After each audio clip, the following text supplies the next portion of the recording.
Welcome back to the studio.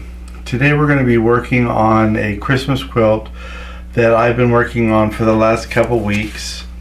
It's a Batik quilt, and I downloaded the pattern from the internet, but I didn't fully understand the construction instructions, so basically I did use the pattern for the layout, but when I took beginning quilting, of course, they taught us how to draft patterns for a block. So I just went ahead and redrafted the pattern to the size I wanted and the piecing way that I wanted, which was to eliminate a couple of the seams. So I just went ahead and did it that way, and I got the quilt done. I think I might have mentioned earlier that it was a kind of a envious thing. I'd seen somebody else posting a lot of Christmas quilts during Christmas, and it made me wish that I had made more Christmas quilts. Of course, I had told myself I was going to make 2 Christmas quilts a month, but now we're in April and this is still the first Christmas quilt I've made, so I'm not getting 2 a month done. I've always had a Norman Rockwell vision of Christmas. We didn't have Norman Rockwell Christmas growing up. My mom and dad were divorced when I was 4. My mom had 4 boys at that point, so you can imagine a single mom with 4 boys was a challenge.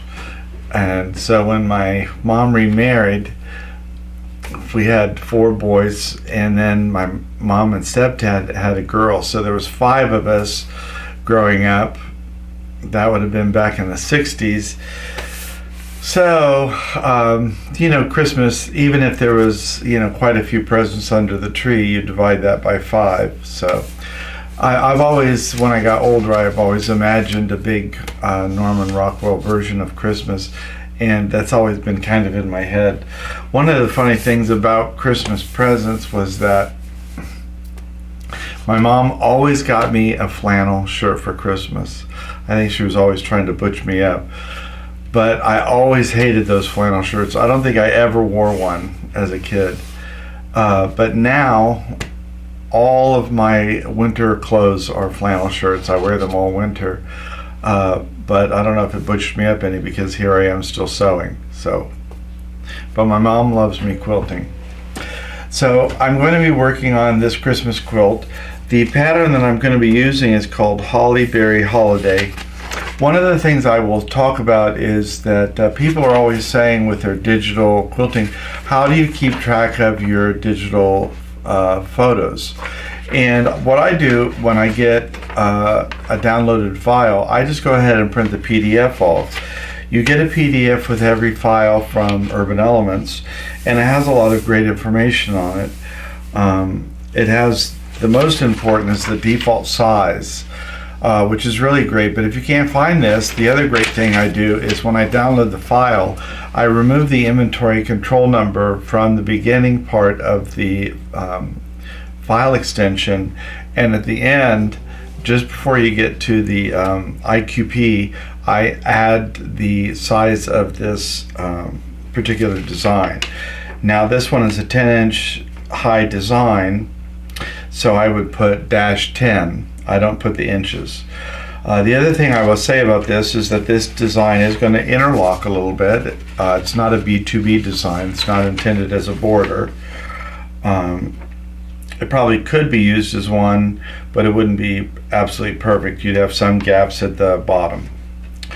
But it's a really beautiful holly design, and so that's what I'm going to be using. I had 3 choices really for thread color. The 3 colors in the quilt, as you saw during the opening, are red, green, and cream. Now I think on any quilt you could always use a cream or white color thread. To me that is a classic traditional choice. Back in the old days I think they always used a white or ivory colored thread for hand quilting.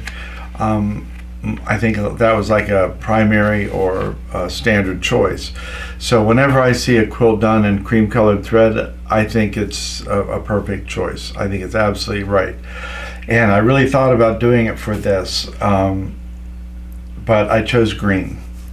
In my head, I thought I was going to have primarily a green quilt, and I chose a green border. But when the quilt top was finished, I saw mostly red, so I switched my green border out for a red border with green. But the backing of this quilt is a little bit unusual for me. It's the first time I've ever used a flannel backing. And I used a 108-inch backing, but it still wasn't wide enough. And so I added 3 inches of scrap fabric to both sides of my quilt backing to bring it up to size. I would always add fabric to bring it up to size. I would not scrimp on the size of the backing, because you don't want to ever have a situation where you could run over a red snapper or any kind of clip or pin with your machine. So never skimp on the size of your backing. If you are working with a long armor, don't expect your long armor to figure it out for you. Add the scrap fabric yourself and give it to your long armor at the right size. So I'm going to be using green thread. They're both Isacord, the bobbin thread and the top thread. They're 2 slightly different shades of green, and I have 100% cotton batting. It is Quilters Dream cotton, but it's supreme. It's the thickest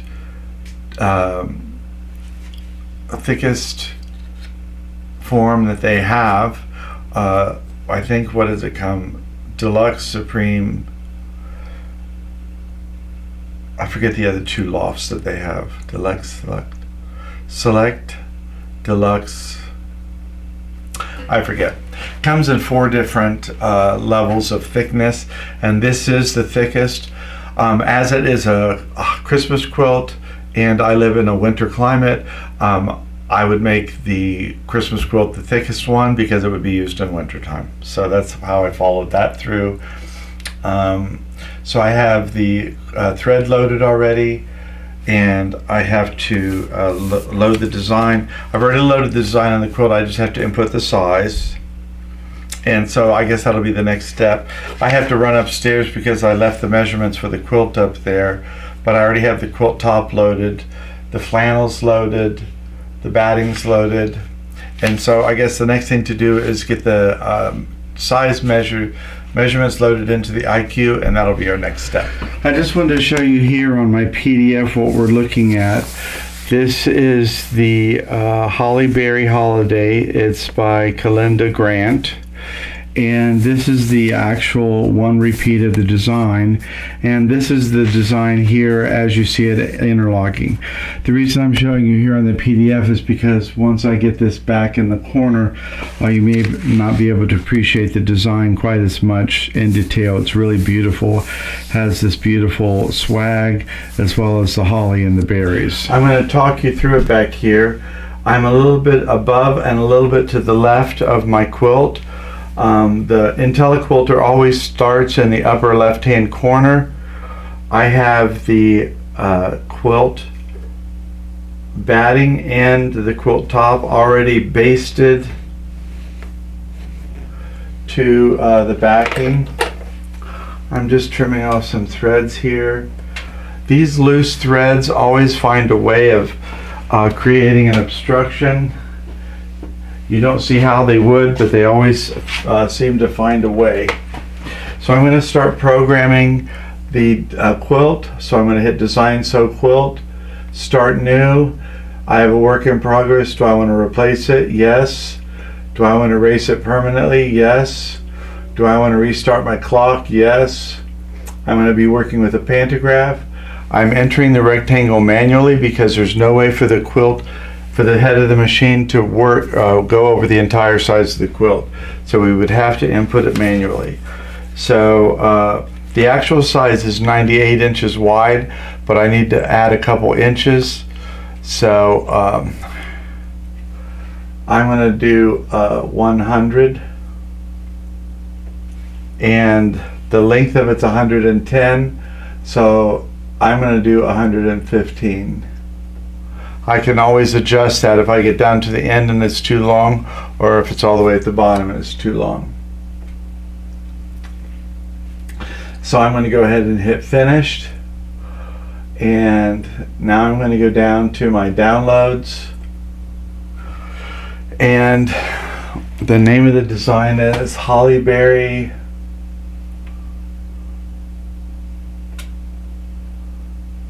So I hit H,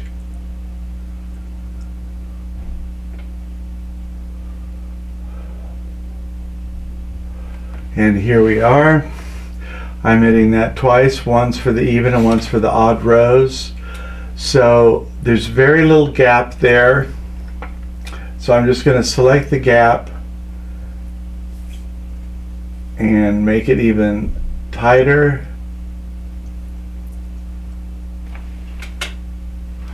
And now I'm going to select the row height and make that row height back down to 10 inches.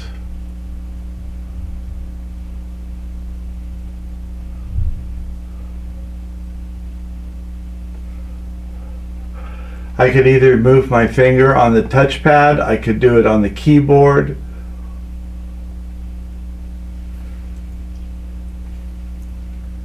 but keep in mind, row height is what your keypad is adjusting. The pattern height is what I actually need to adjust.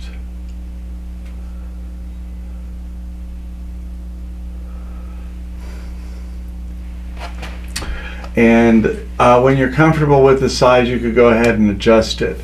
1, 2, 3, 4, 5, 6, 7, 8, 9, 10, 12, 13. This would give me about 13 rows.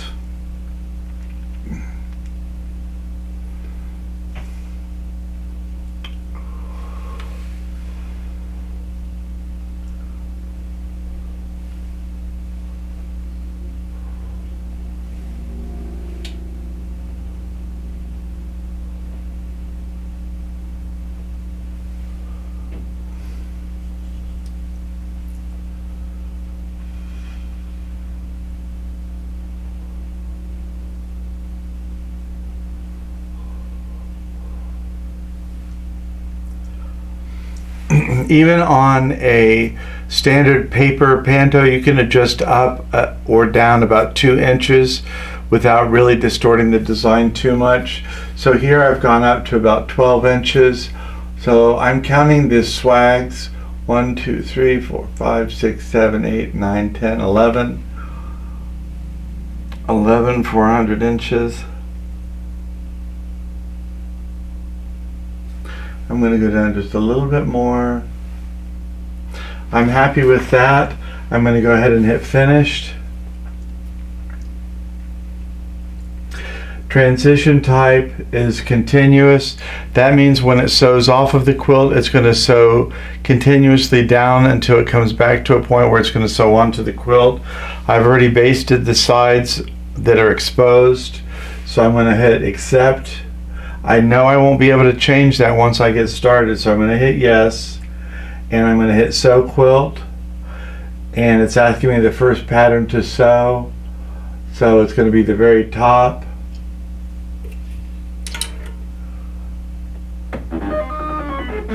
And we're just going to get some very small doodles across the top.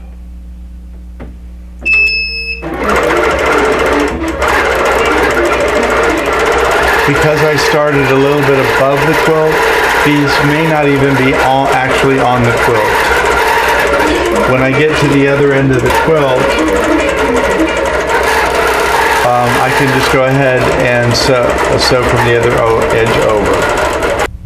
Well, I'm pausing for today. I've got 4 out of 7. I've got 4 out of 4 rows done. I've got 7 more to go.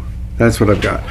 On a big quilt like this, it's a lot of repetition with digital quilting, but it's always nice to have it finished. I will tell you the 2 things that I learned from today. I said at the beginning that I really like the off-white thread, and if I were starting over, I would have put the off-white thread on it. The dark green that I chose is too dark. It's reading as almost black. So I would have done that. And sometimes I can't be the only one that does this.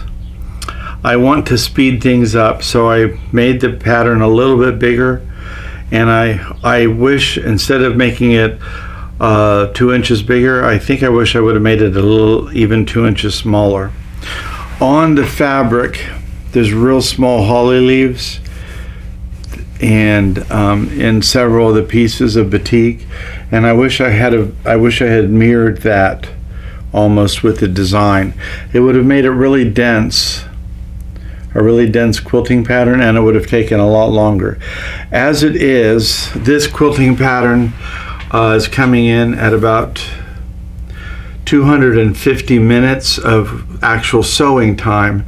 That doesn't include all of the roll-up time and the downtime in between, you know, just tightening up and pinning the edges and basting the edges and all that. So I'm going to pause for today and pick up again tomorrow. The back is looking good. Everything else is looking good. But the two things I would have done over, I would have made it a little bit smaller, even though it would have expanded the amount of time, and I would have used like an ecru colored thread for the front and back. Those are my two learning lessons for today. So I don't know, I'm always glad to keep learning though. It doesn't bother me. I never find anything so egregious that makes me want to pick out even a little bit of stitching. But we'll see. We'll pick up again in a few minutes for you.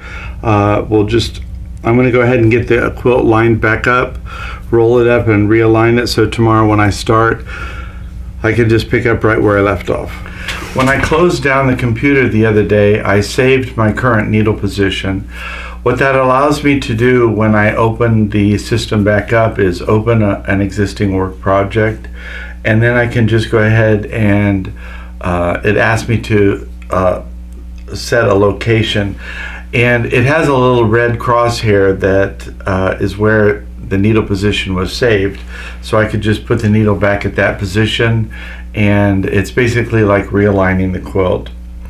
Now, in between the time that I closed down and the time, well, today, I went ahead and did a few more rows. This quilt had about 270 minutes of sewing time, and that would be quite monotonous to watch over and over and over again.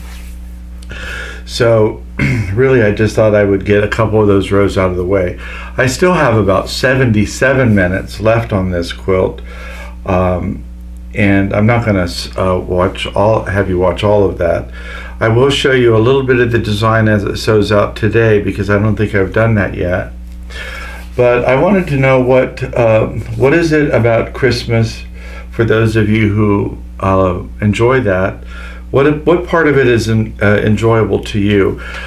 I think over the years it's always been, I've always tried to make it special for other people, and whenever you try to do something for somebody else, I think you're building up expectations, because you never know what the outcome is going to be for somebody else.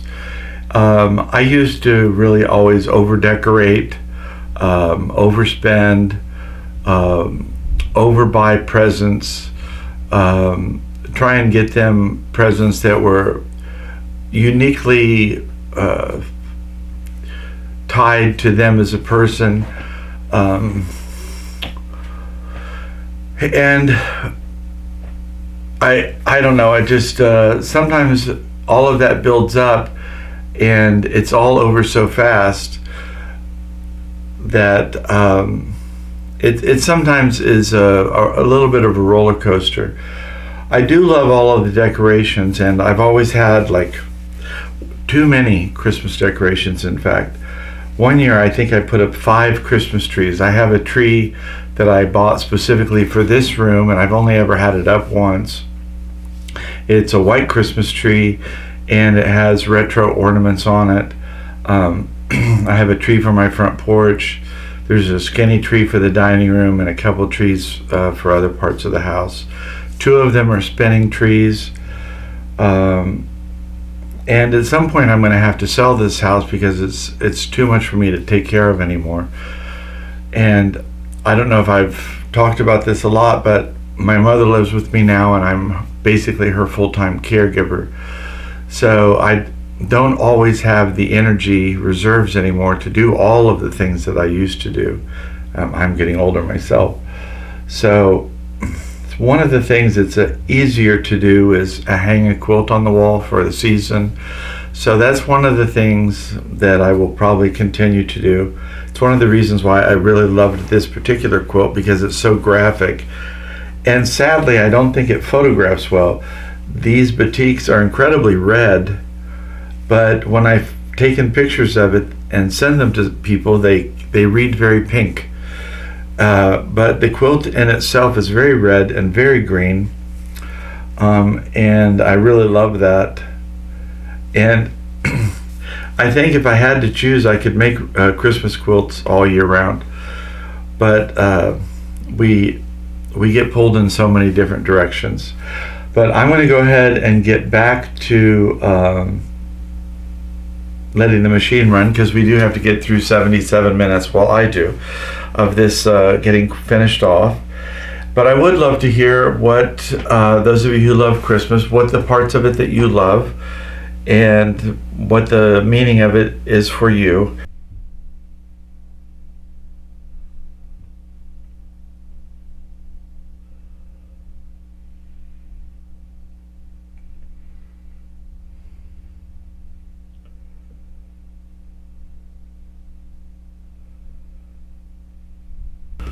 Because this is such a whopper, I'm going to finish over here. It wouldn't fit on that presentation table.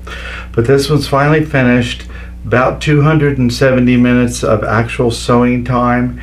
And the name of the pattern is Holly Berry Holiday. You know, I worried a little bit about the darkness of the thread, and in the end, I don't think it's overpowering. And I worried about the scale that I made it. I increased the size of the pattern a little bit, and in the end I think that wasn't a problem either.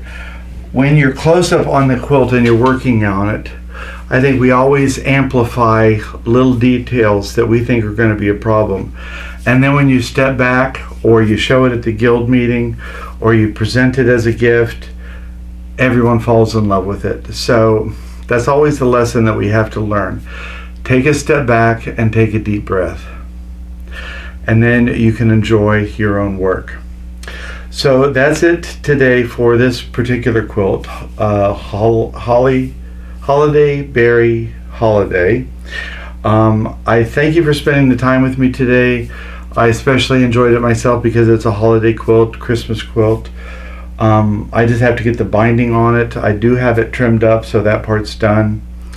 And I look forward to seeing you again next time here in the studio. It's a little bit chilly today, which is funny for April. Until I see you next time, take care of yourself and take care of each other. And I hope you enjoyed this little edition of a holiday quilt.